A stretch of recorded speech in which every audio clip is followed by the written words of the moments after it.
It's a very important hearing we're having today, and I'd like to take a little time to respond to some misinformation that has been spread here. Mr. Snyder, you said in your opening statement that the fact that there are neo-Nazis in the Ukrainian military is disinformation, a disinformation trope, and a Russian denazification meme. Hey everyone, welcome back to the channel.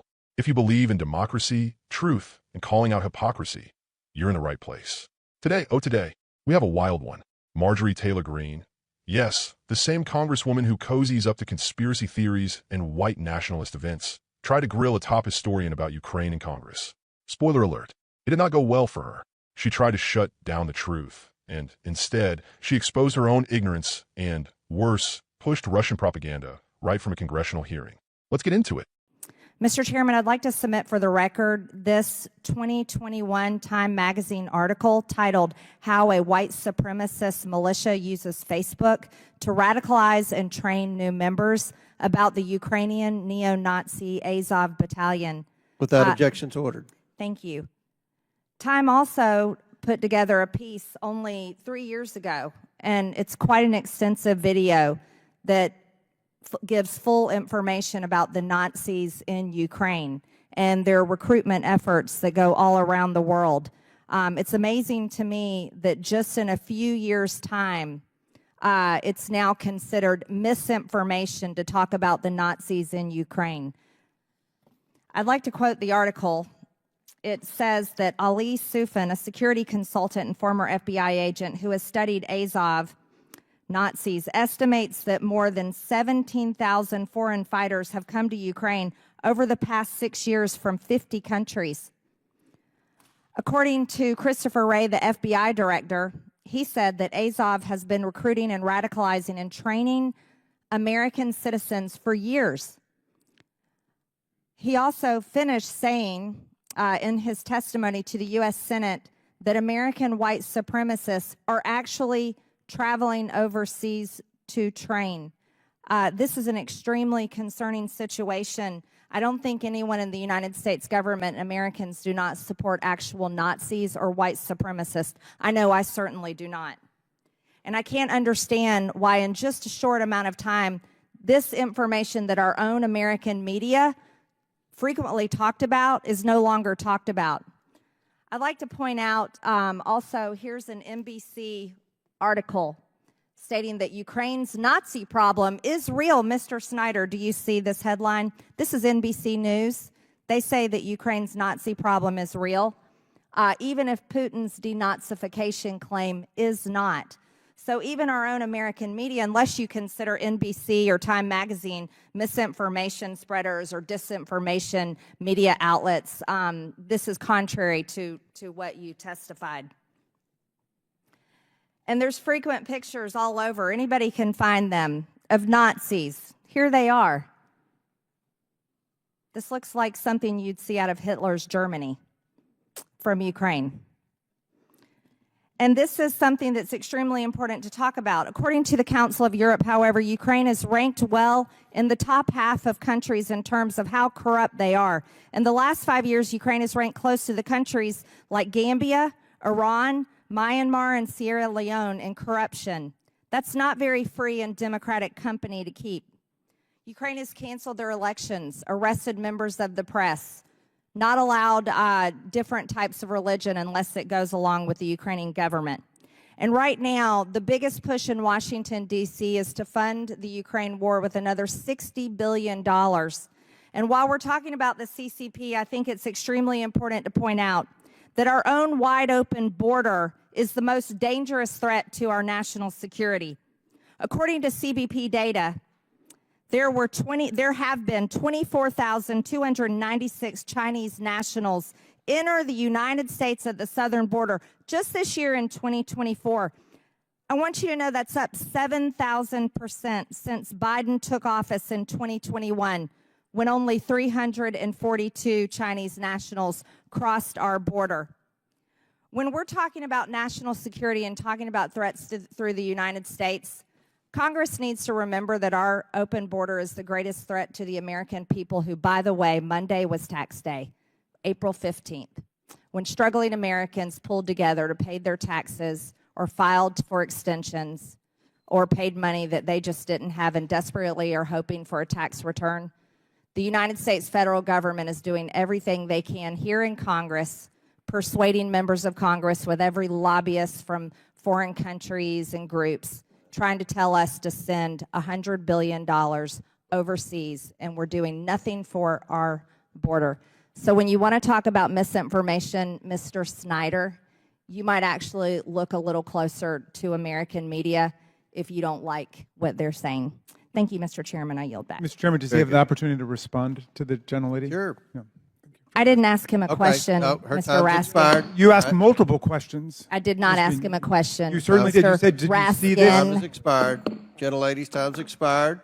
Chair now recognizes Mr. Frost from Florida. Thank you, Mr. Chairman. Before I get into it, it's interesting to hear my colleague just now talk about disavowing white supremacists when in 2022, she spoke at an event led by white supremacists and white nationalist Nick Fuentes, and when asked about it, doubled down on it and said, we're going to focus on people, not labels. So get out of here with that damn hypocrisy. And Dr. Snyder, I'm going to give you some time to respond. Go ahead.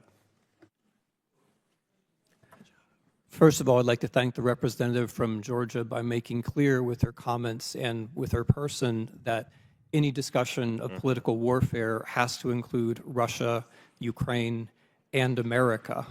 She's just demonstrated that point, I think, very powerfully. On the question of Nazis, I've written 2 books as a historian about Nazis and the Holocaust. On the question of Ukrainian nationalism, I am the leading scholar of that subject in North America and have been writing about it for 20 years.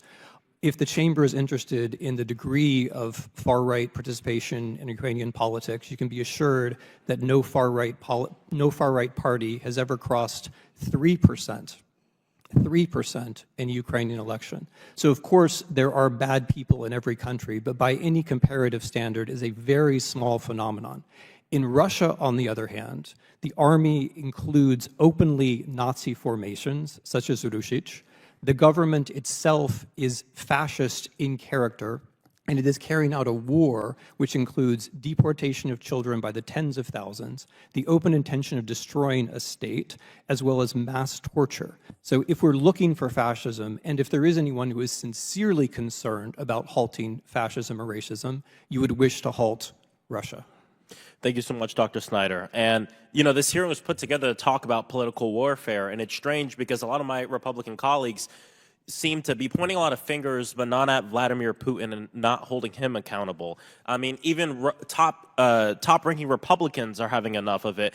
Michael McCall said, quote, I think Russian propaganda has made its way into the United States. Unfortunately, it's infected a good chunk of my party's base, unquote. We just heard some of that right now. Republican Michael Turner, chairman of the House Intelligence Committee, quote, we see directly coming from Russia attempts to mass communications that there are anti-Ukraine and pro-Russia messages, some of which we even hear being uttered on the House floor.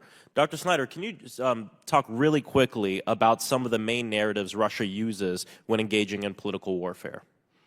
I appreciate this question because if we're going to talk about political warfare, we have to take into account the ways that countries cooperate. It's entirely artificial to say, here's China, here's America. That means that we leave aside Xinjiang, at least we leave aside Tibet, Hong Kong, Taiwan, New Zealand, Australia, Europe, all the places where China practices political warfare, and we leave aside Russia and Ukraine, which is where it matters the most.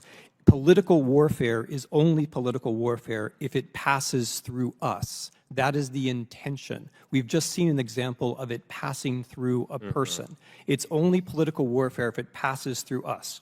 What the Russians and the Chinese imitating the Russians try to do is to convince us that our system is no better than theirs, there's no point in voting, and we should support, if we support anyone at all, the person who's most likely to bring our system down. That's the point. I really appreciate you bringing up the fact that it has to pass through us because we just heard it here from my colleague, and here's another tweet from the same colleague saying, anyone who votes to fund Ukraine is funding the most corrupt money scheme of any foreign war in our country's history. And if you look at where this is from the Strategic Culture Foundation, an online journal run by a Russian intelligence service that has been sanctioned by the U.S. Treasury Department for election interference. So we see it passing through us, and not just with the colleague that just spoke, but with many of my colleagues on the other side of the aisle. And what Russian propaganda won't tell you is most of the money allocated for Ukraine is actually spent in America, 90% of it going to Americans. And so are these American companies that support Ukraine, are these allegations based on evidence, Dr. Snyder? And if not, where do these allegations against President Zelensky and his cabinet come from? First of all, U.S. weapons are being used extremely efficiently on the Ukrainian battlefield. They're being audited in practice. Secondly, there is an American institution which does audit the way that is expended. Third of all, you're quite right. What the allocation of usually weapons that are about to be decommissioned anyway to Ukraine means is that we spend more on modern weapons inside the United States, which is why the defense industry is generally in favor of it. This trope of Ukraine being corrupt with respect to the weapons comes from a handful of Russian sources. There is no reason to think it. They're fighting for their lives. They're doing very well. Yeah, thank you so much. We've got to let that sink in. We have members of the United States Congress using Russian disinformation to discredit Ukraine and help Russia. And I yield back. Thank you.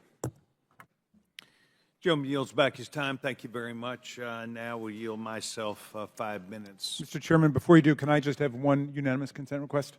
Yes, sir. This is an article answering our friend, the gentlelady from Georgia, the Azov Battalion, how Putin built a false premise for a war against Nazis in Ukraine, from CBS News. Without objection, we'll add that. I also was speaking with the gentleman about 2 articles which I would wish to enter into the record, the label of which they would be Treasury targets large Chinese network of illegal drug producers, and secondly, a letter signed by over 50 members, including senators, to the Attorney General of the United States, dated February the 2nd, concerning Chinese nationals. Terrific.